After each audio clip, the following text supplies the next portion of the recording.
Yun, nga, pabili nga. Ano yung maitim, yung maitim. Yung dalawang maitim, patingin. O, 140, sige ho.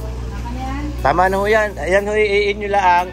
Tatanggalin ang kaliskis at mga hasang. O, kuwaawa naman. Yan. Ako na ho magagayat na yan. So, tayo ay gagawa ng fish fillet. Yun. Tilapia fish fillet. Wala ko kayong gagawin dyan kundi tanggalin yung mga palikpik na yan at kakaliskisan ninyo. Tapos salin doon yung mga bituka. Kayo ba may-ari ni Tanay?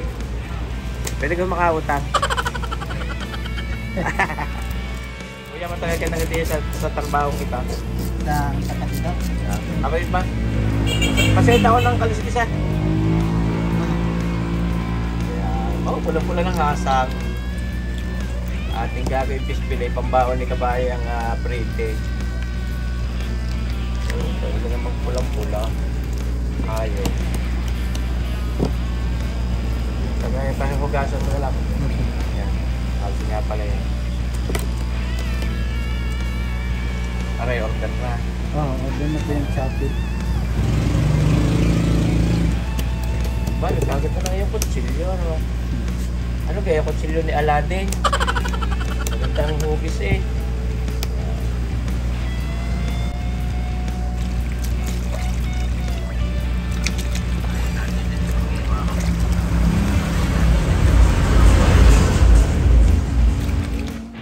Aray, daririn na tayo sa pasaysayan mga kabayan at ating ipeprepara na itong ating gagawing tilapia fish fillet. Ayan mga kabayan. Oh, talaga namang ako'y kailan makakasubok mag-fillet nitong tilapyang ito. Sariwa-sariwa na makita ninyo, buhay pa.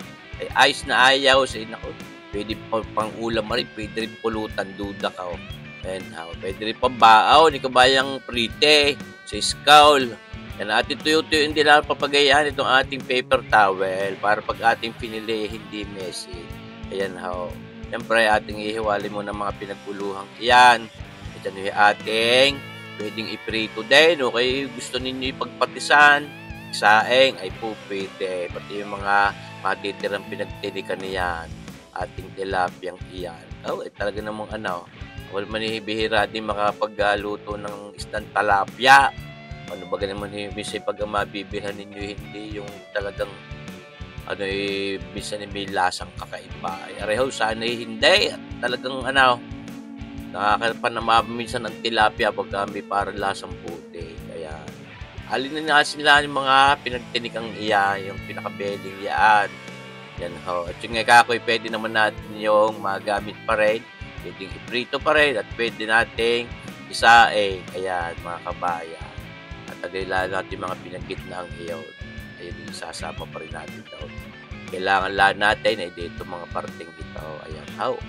Kailangan sasaidin ng mga tinik na baka makabitig. Abo, ayos yan. Sakit.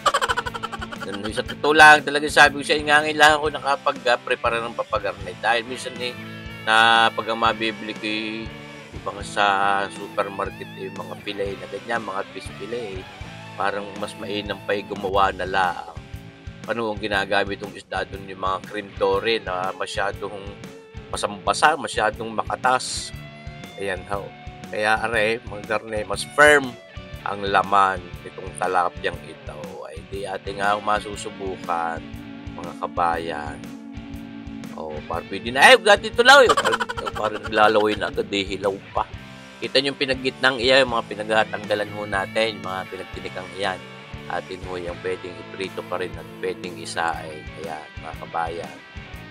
Atin lang paghahati-hatiin base sa gusto sukat na ating gustong iprito. Ayan, hindi masyadong mahahaba at malalaki. Ayan, talaga namang parang nag-aayaya rin nga sarap ng talapyang papagarne. Kaya kinakasubok ng fillet nitong talapia. Bigay yung iba yung tawag talapia. Tawag namin din sa amin tilapia. Saksakan ng taba. Ating hinugasan pa rin ng karikit at atin niyang patitigisin. Siyempre mga kabayan. Para malinis na malinis talaga. Ayaw, tutuyo-tuyo hindi natin ng paper towel, ng papagayaan. At ayos na yun. Ngayon, siyempre, ating tataktakan din ng karikit na paminta yan. Kukulungguhin natin diyan sa paminta. Ayan ho. Ito ang ating gagamitin na pinaka-breading niya. Pampalasa.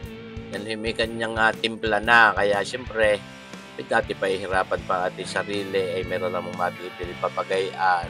At ilalagay diyan sa isang plastic bag na yan at diyan natin yan gugulong-gulungin. Kakalugin natin dito ng mabalot ng ating chicken breading, yung ating tilapia. At habang ginagawa, gusto kong i-shoutout si nakabayang CBY TV YouTube channel. Shoutout sa iyo, CBY TV YouTube channel. Sana yun yung bisitahin rin kanyang YouTube channel, CBY TV YouTube channel. Yan how. Yan how ating nilalagay ng lahat yung natira doon sa ating chicken breading. Ngayon, yun ay pang 1 kilong manok ay may tira pa na gamit ng mga kalahati pa ho ay yung ating inilagay dyan. Masama din ang pagkasubra at masyadong aalat yung ating tilapia fillet na iyan, fish fillet iyan. Yan ho. Ating lang kakalog-kalogin nga kakot. Yan isa-isa aside natin. Pwede natin ilagay sa loob ng frigidaire. At ngayon, makalipas siguro ng mga 1 oras, dahil nagpahinga muna, atin na ipe-prepare naman ay gumamit ng itlog na yaon at itong breadcrumbs na ito. Yan ho, pampaganda lalo ng lutong niyan. Yung mga breadcrumbs na yan. O ating lang bubod mo rin ng papagayat ng dumikit. Yan ho, na hindi nalalaga sa papipritaw. Gusto ko rin i-shoutout si kabayang Lovely Muleta ng Bacolod City. Pinapa-shoutout yung kanyang mga kasagpe o Labi family ng Barangay San Benito, Lipa. Yan ho, mula kay kabayang Lovely Muleta ng Bacolod City to Labi family ng Barangay San Benito ng Lipa. Yan ho, nakita nyo ba ito? Parang pwede na ay Diyos, marsipaw, tawarin na ba? Time muna.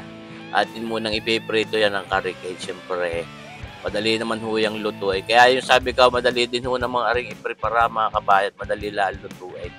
Gusto nyo mabilis ang luto ng talapia. Yun ho. Hindi laging pirito lang na basta ninyo ilalagay sa mantika. Yan ho, pwede natin gawin kayaan. Siyempre, kabayang Santiago Francisco of Ibiza, Spain. Yung mga taga-Spain diyan. Shoutout sa ating mga subscribers diyan sa Spain. Sa Ibiza, Spain. Shoutout sa iyo kabayang Santiago Francisco. Ayan, wala nanonood sa atin. Ayos na. Kita nyo ba ito? Talaga namang ayos na ayos yung ating pagpe-preparang ayan. Yan ho. At maya-maya ng karikitlay ating isisiyot na sa kawali. Ayan. O sa ating pinaka-pot na pang deep fry na yan. May mantika. Ayan. Pinagprituhan na rin ang chicken. Ng piniritong chicken.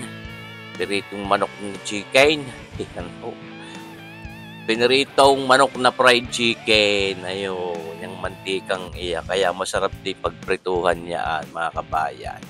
So, dati painitan lang ng ayos at na magandang ating pagpiprito. At yan, nung mainit na, pwede na nating i-shoot diyan yung ating mga tilapia, fish fillet. Ayan, mga kabayan. Ayos na ayos. Kabayang Claribel Pescadero of Misamis Oriental, Mindoro. Claribel Pescadero ng Misamis Oriental, Mindoro. Shoutout sa iyo, kabayan. Sana'y lagi ka manood. Salamat sa iyo pagko-comment. Ating babalik-balikin din niya siyempre. At na maganda ang pagluluto natin pagpiprito. Tama lang ho, lakas ng apoy. Baka masiklot agad pagka nasunog hindi ho maganda. Diyan naman nga madali lutuin yung isdang tilapiyang iyan. Ayan ho. At saka kay kabayang at Super Alice Leo, Super Alice Leo ng YouTube nagpapa-shoutout sa iyo. Kaya din sa iyo kabayang Lin Naseho of Pampanga, kabayang Lin Naseho of Pampanga, shoutout sa inyo. Diyan luto na ating nilagay na diyan sa ating platong ito. Nilalagay natin itong pampasarap lalong paborito ko. Japanese mayong iyan. Di ba gahuyan? Pwede nyo na ang ipang ulam. Siyempre, kita nyo ba kaya nilalantakan na natin. Mainit ang kanin. Tapos yung ating tilapia fillet na iyan. Tilapia fish fillet. Naku, panalo. At tara ilalagay ko din sa hapag ng barikan habang nanunur ng TV. Ay salamat sa inyong panunur mga kabayan. Sana naibigay itong ating video ito.